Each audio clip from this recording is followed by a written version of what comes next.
바르셀루스의 수탉은 포르투갈에서 인기 있는 상징입니다. 이는 포르투갈 바르셀루스라는 도시의 전설과 관련이 있습니다. 산티아고 길을 걷던 젊은 순례자가 바르셀루스에 도착했습니다. 밤이 되어서 순례자는 여관에 투숙했습니다. 여관의 하녀는 순례자가 마음에 들어서 접근했습니다. 하지만 순례자는 거절했습니다. 화가 난 하녀는 순례자의 짐에 은접시를 몰래 넣고 절도죄로 신고했습니다. 순례자는 결백을 주장했지만 사형을 선고받게 되었습니다. 순례자는 자신이 죄가 없다면 식탁 위에 있는 구운 수탉이 내일 새벽에 울 것이라고 판사에게 말했습니다. 다음날 수탉은 울었고 순례자는 방면되었습니다. 이후 바르셀루스의 닭은 진실이 거짓을 이기는 것을 상징하는 행운의 부적으로 여겨지게 되었습니다.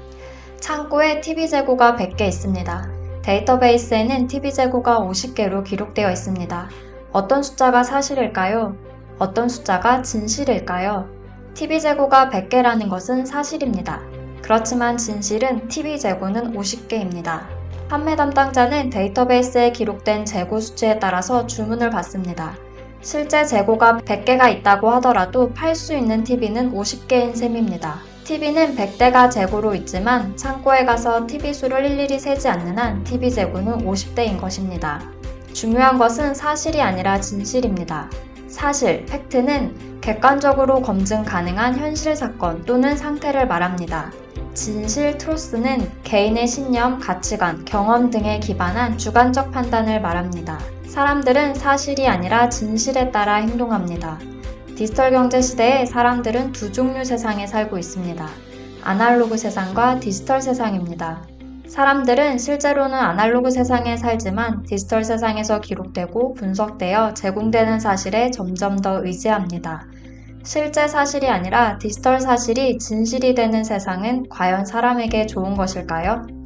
2009년 1월 15일 오후 3시 30분 US 에어웨이즈 1549편은 뉴욕 라가디아 공항을 이륙했습니다. 2분 뒤 갑자기 날아든 기러기 떼와 충돌하는 바람에 엔진 2개가 동시에 멈춰버렸습니다. 동력을 잃은 비행기는 천천히 추락하기 시작했습니다.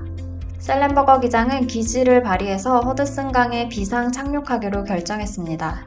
관제탑은 라가디아 공항으로 회항하거나 인근 테터브루 공항으로 비상 착륙하도록 지시했지만 셀렌버거 기장은 이를 따르지 않았습니다. 관제탑은 공항 활주로가 더 안전하다고 판단했습니다. 하지만 셀렌버거 기장은 엔진이 멈춘 상태에서 공항까지 갈 수 없다고 판단했습니다. 항공기는 허드슨강 위에 무사히 착륙했고 승객과 승무원 모두는 안전하게 구조되었습니다. 이는 허드슨강의 기적이라고 불리며 2016년 영화로도 제작되었습니다. 영화에서는 사고 수습 이후 시뮬레이션 결과를 따르지 않은 셀렌버거 기장의 결정을 따지는 심판 과정이 나옵니다. 사실과 진실은 무엇일까요? 셀렌버거 기장은 숙련된 전문가로서 판단한 것입니다. 최초 시뮬레이션 결과는 공항으로 회항했어도 안전하게 착륙했을 것임을 보여줍니다. 하지만 셀렌버거 기장은 시뮬레이션에 따르는 것이 확률적으로 얼마나 위험한가를 설명합니다. 결국 심판관들은 셀렌버거 기장의 판단이 옳았음을 인정합니다. 만약 시뮬레이션 결과를 따랐다면 간발의 차로 실패했을 것이라고 결론을 내렸습니다. 최초 사고 발생에서 비상 착륙까지 208초가 걸렸다고 합니다. 셀렌버거 기장은 자신의 직관을 믿을 수밖에 없었을 것입니다. 전문가의 사실이 디지털 시뮬레이션의 사실보다 나은 결과를 가져왔습니다. 2021년 2월 9일 구미의 한 빌라에서 3살 여자아이가 숨진 채 발견되었습니다. 발견된 곳은 아이의 엄마가 살던 곳이었습니다. 김 씨가 자신의 아이를 방치해서 벌어진 비극으로 생각되었습니다. 이후 유전자 검사에서 죽은 아이의 친모는 김 씨가 아니라 김 씨의 엄마인 석 씨로 밝혀지면서 복잡해졌습니다. 석 씨는 2018년 자신이 출산한 아이와 딸이 출산한 아이를 몰래 바꿔치기해서 빼돌린 혐의로 재판에 넘겨졌습니다. 하지만 석 씨는 자신이 출산한 적이 없다고 주장했습니다. 유전자 검사 결과는 석 씨가 친모일 확률이 99.9%가 넘는 것으로 드러났습니다. 이후 1심과 2심에서 재판부는 석 씨의 혐의를 유죄로 인정해 징역 8년을 선고했습니다. 하지만 2023년 5월 18일 대법원 3부는 아이 바꿔치기 부분에 대해 무죄를 확정했습니다. 대법원은 2022년 6월 기존 유죄 판결을 파기했었습니다. 1심과 2심에서는 불상의 방법으로 바꿔치기 했다고 판단했었습니다. 대법원에서는 바꿔치기 방식으로 아이를 약취했다는 점이 의심의 여지 없이 증명됐다고 볼 수 없다라고 판단했습니다. 유전자 감정 결과라는 사실은 아이를 바꿔치기 했다는 진실을 가리키고 있습니다. 하지만 대법원은 다른 사실들이 더 보완되어야 혐의의 진실을 인정할 수 있다는 입장을 취한 것입니다. 유전자 검사의 결과는 아이가 석씨의 아이라는 진실을 말하지만 이로 인해 아이가 바꿔치기 되었다는 진실이 성립한다고 볼 수 없다는 판단입니다. 2023년 5월 23일 KBS는 허술한 비대면 카드 발급 사실을 보도했습니다. 60대 남성 A씨는 자신도 모르게 신용카드 4장이 발급되어 물품 구매에 활용되는 상황을 겪었습니다. 범인은 위조 신분증을 이용하여 먼저 휴대전화를 개통했습니다. 다음에 위조 신분증으로 비대면 카드 발급을 신청하고 휴대전화로 인증을 합니다. 실물 카드를 받기 전에 앱카드로 등록하고 현금화하기 쉬운 물품을 구매합니다.